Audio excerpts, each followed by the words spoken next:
to another episode of Campania Lures, episode number 3. I want to thank everybody for coming out, joining us. Got a lot of good reviews on the first 2. And if you guys are new here, make sure you guys check out the first 2. First things first, we're going to be talking about a bunch of things today. We got responsible fishing rules and regulations. You got DLNR. We got invasive species. And we also got some questions. So first things first, let's talk about responsible fishing. What do you guys think responsible fishing is? It's a bunch of things, man. It's like, for me, responsible fishing is cleaning up after yourself. If you're finding some rubbish, just pick them up. You know, you have to pick up everything. Just take care of something, you know what I mean? Take care of your spot. Your spot will take care of you. Also, just, you know, have some fishing etiquette. Be cool to other fishermen. Don't be rude. Don't go out there and basically just fish right in front of them. Also, following your rules and regulations. I cannot stress that enough. Following rules and regulations will, you know, it's going to benefit you. And you won't get into trouble. And the more you know, the more that you can spread awareness to other fishermen out there. Yeah, so like you can get all these information on rules and regulations, you know, you can get those little packets or those little pamphlets that you can find that says Hawaii fishing regulations, you know, where they have the vecas on the front. You can get those at fishing stores, tackle shops. They even have them at like Walmart. Or what you can do is just go on to DLNR.hawaii.gov, and you can print out your rules and regulations. You can just, you know, kind of touch up on all those species that you're trying to target. Just make sure that you're on the ball as far as following all the sizes and, you know, bag limits and all that other good stuff. So since we're on the topic of rules and regulations, let's talk about moi, for example. Moi season is closed June through August. That's the time that they are spawning. Females are releasing their eggs. We don't want to catch all the females out there because we won't have more mois, you know what I mean? Also, minimum length for moi is 11 inches and the bag limits are 15. So what you want to do is just make sure you follow the rules when you're fishing out there. Sometimes you never know, DLNR might come by and be like, hey, let me see what you got in your bag. And you're gonna be like, shit, this fucker is only 9 inches, brah. Then what? Pow, busted. Whole for fish. You know what I mean? You don't like get busted for fish. Here's another one. O'eo. O'eo's open. There is no closed season for O'eo. Minimum size for O'eo is 14 inches, and guess what the bag limit is? Nope, you're wrong, bro. There is no bag limit. How's that one? O'eo, no bag limit. Speaking of O'eo, I wanted to talk about real quick. Like, I get some flack from fly fishermen sometime. Like I respect what you guys do. You guys catch and release. Us local fishermen growing up, we dunk for O'eo, we whip for O'eo here and there. You know what I mean? Like we catch them, we eat them, and I get a bunch of fly fishermen that, you know, give me a lot of heat. Like, dude, what the hell? You know what I mean? Like, release them, bro. Do this and that. I'm like, bro, we've been eating these since we were little kids. You know what I mean? So I respect what they do, and hopefully they respect what we do. So, you know what? That might just be another subject later on. Nah, I don't know. I don't want to deal with that. I'm just being real. Anyway, so yeah, O'eo close. No close season. Minimum is 14 inches and no bag limit. Papillo. This one is what? I see everybody catching papillos off of Campania Lures. The minimum is 10 inches. There is no closed season, and the bag limit is 20. I honestly didn't know until I was doing the research today. I thought the bag limit was like 10 or something like that, or 15, just like mois. But yeah, bag limit is 20. Here is a pointer for all those guys that's fishing out there and posting a lot of pictures on Instagram. I know what a 10-inch papillo looks like. They look small as shit. You know what I mean? When you post them up, just do everyone a favor and yourself a favor from having all those guys that, you know, will heckle at you like, oh, dude, that's not legal. Just put like a little ruler or tape measure. That way you can just shut them up. You know what I mean? I see it happen all the time. You know what I mean? Just put a small ruler right next to them. Boom, everybody's not gonna say nothing. It's legal. What you're doing is legal. You can eat that fish. It's legal, totally legal. Nobody's gonna rag on you on that. You know what I mean? Yeah. So like, here's the last fish that I thought was pretty interesting too. The moana. I've been seeing a lot of people catching a bunch of moanas lately, and I see a lot of small ones as well. Majority of the guys catch and release them, but as far as it being the legal size, it's 7 inches, and also has no bag limit. Also, when you're measuring your fish, you want to make sure that you are measuring the fish from the nose to the fork of the tail, and not from the nose to the end of the tail. The fork of the tail is where it needs to be. I see a lot of guys tagging me and messaging me like, dude, I just caught this 16-inch moy. I'm like, holy shit, that's a big one. They send me the picture and it's like, oh, actually it's like a 14-inch, but still a big boy. You know what I mean? So it's going out to all the new fishermen out there. Just remember, it's from the nose to the fork of the tail.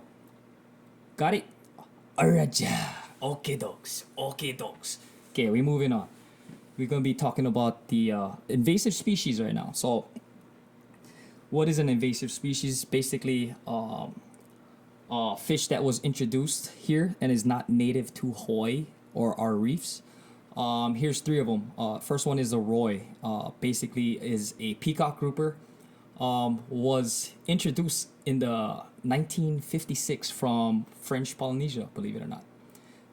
It was brought here for an extra food source for the Hawaiian fishermen. And little did they know that the roy is basically a killer on the reef. Like, they murder all the native fish and they compete against the native fish for food and, the reef basically. So yeah, if you ever catch one of or any of these 3 that I'm going to be mentioning, just make sure you get rid of them properly, because they're doing a lot of damage to our native reefs, native fish as well. Second thing we're going to talk about the roy is ciguatera. Roys are known to have ciguatera, so like, out of the 3 fish that I'm mentioning, this is the only fish that has ciguatera. Or there's no way to test it right now because we have no ciguatera test kits. They did away with that because it was not accurate at all. The only way you can tell if there's ciguatera is if your body tells you. You want to make sure.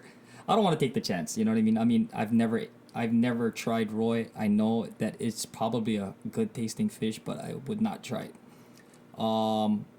So second thing we're gonna talk about, second fish is the to'al, and third fish is ta'ape. To'al is the blackfin snapper. Ta'ape is the blue striped snapper. And guess what? They were both introduced the same time in 1956 too. And this 2 fish came from Tahiti. So ta'apes, to'al, I would grind them. You catch them, grind them, eat them, whatever. Small, big, just fry them, eat them like potato chips. You know what I mean? Just bring them, get them out of the water. Protect our fish, protect our reef. So those 3 invasive species, if you ever catch one, don't catch and release them. Even if it's a baby, that baby's gonna turn into killers for the reef, for the native fish as well. So let's just make sure that we do our part and try to get rid of a bunch of invasives if we can. All right, so we got that out of the way as far as the invasive species. I want to move on to the DLNR topic. I actually spoke with a really cool guy when I called in just to get some questions in, and yeah, this guy is a veteran that's been working there 20 plus years, and I basically asked him like, hey, what's going on with the whole dispatching situation? Because I had situations where I've called in and they never come out till like the next day, or by the time they come out the guy's gone, and it just boils down to staff. In order for them to enforce these rules, they need staff. And how do they get staff? They have to get it passed from legislators. You know what I mean? Like, if they don't have the money, how can they hire more people? And we're back to square one again. We have all these rules, regulations, and nobody's out there to basically enforce them. And it's kind of shitty, in my opinion. I mean, I would love to have all these guys out there patrolling, just making sure everything's legit. You know, it's for the better of our fishing, you know, wildlife and everything. If you think about it, if everybody was being watched, um, you know, we have more chances of catching more fish maybe later on down the future. If you think about it, because if everybody's doing illegal things every single day, then that's gonna deplete our fish count, and you know, the fishing for our next generation and so forth. So as of right now, it's kind of a shitty situation.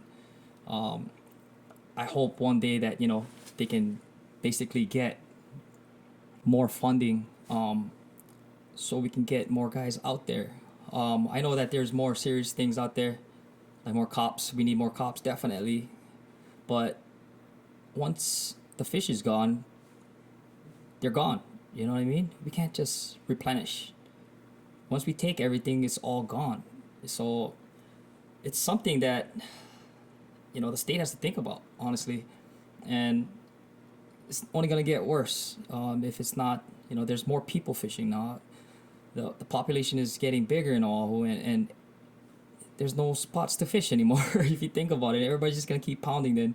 Then you know what's gonna happen later on down the future for our next generation of fishermen. Um, so when I did talk to them, and it's basically another reason why they take a lot longer to get out there, on several occasions, is because the conservation and resources enforcement, which is the people that have the cops, that have the guys with the guns and whatnot, is overlooking 10 other divisions. So if there's the division of boating has a problem, then the conservation and resources enforcement officers will have to go there and take care of that. So now you have 10 different divisions that is calling in at one time. And hey, I'm like the 11th guy calling, like, hey, dude, there's this guy like laying net. Can you guys send somebody out? And like, it's probably just going according to the calls coming in. And if they already took care of all the other 10 divisions, then that guy will probably come out quick for mine one. You know what I mean? So in the situation that we're at right now, it's whether or not, how backed up are they with the other 10 divisions, you know? So in my honest opinion, if I could do something about it, I would have strictly officers only for the aquatic resources. You know what I mean? Or have officers only for the land division. Certain officers strictly for the boating and all that other good stuff. But that's just me. You know what I mean? I'm pretty sure they thought about that already. It's just the legislators just didn't pass it. So it's kind of frustrating, but what can you do? I did hear from them, and I'm glad that that guy talked to me about it, because I was one-sided at one point. But now that I see that, you know, it's nothing that we can do right now. It's up to the state. So if you guys have any questions for the DLNR guys, or if you have any questions for regarding the DLNR, you guys can actually check it out at dlnr.hawaii.gov, or you can call them up. The enforcement number is 643 DLNR. Call them up if you ever see any illegal fishing activity, people catching undersized fish, illegal lay nets that's out for more than 4 hours, and all that other stuff. Just give them a call. Exercise your rights. Make sure that everybody's following the rules. If not, then you just pass on the knowledge to them. You know what I mean? So if you don't mind me, I'm going to be flipping my notes over real quick. Just going to cover... Oh, shit, my back, bro. Holy moly. Okay. We're going to be covering questions that I posted on Instagram. So this is from Tyler DeCosta. He's like, can you fish diamond head side or what? I'm like, yeah, dude, you can fish diamond head side. Only on the even years you can. So what it is the Waikiki diamond head shoreline is restricted on the odd years. So anything west of Diamond Head's lighthouse all the way to the Evel wall of the natatorium is off limits. You can't fish it during the odd years. Then once the even year comes around, for example, January 1st this year, bang, you guys can fish them all the way to the west side of the natatorium, all the way down to Diamond Head, all the way down. So that's a good question, and you can get that info pretty much off the same site that I just told you guys earlier. Next question, Kenton Nebri. Have you ever gotten into trouble with DLNR? And the answer is no. I did have somebody come out and check my cooler though, which was pretty fucking cool. He came out, he looked at my cooler, and he was like, "Oh, right on. Yeah, everything looks good." I'm like, "Oh, solid." Didn't talk story with him. Me, I like to talk story with all those guys at DLNR or enforcement agencies and all that other good stuff, because I just like to get knowledge from them, or just kind of poke questions here and there with them. So no, did not ever get into trouble. Brother, let's see here. Now this one's from brother Sean Green. Fishing etiquette. We were just talking about this too. Do you fish somewhere else when you see others fishing at your spot? Me, yeah, I do. Unless that guy doesn't know what he's doing, then I'll just wait for him to leave. Then I'll just go. You know what I mean? But I did have this once fucking epic story. This one time, me and this dude was racing, like literally racing to get to that spot, and it was like fucking dark still, like 6 a.m. We're like, I'm like sprint walking, like like that fast-paced Olympic walking. That's how I look, dude. I look so fucking gay. But I was going hardcore trying to get to that spot, and he was like 20 yards in front of me. You know what I mean? He already had a head start. But by the time he got there, I was watching him. I'm like, fuck, he's going to the same exact spot. I'll just wait. The good thing was he didn't know what he was doing. Thank God. So once he left, I went, did my thing, caught some fish, and went my separate ways. But yeah, fishing etiquette though. Like I can understand you getting tied up, tangled with somebody that's fishing next to you. If you're going for halaloo or akule,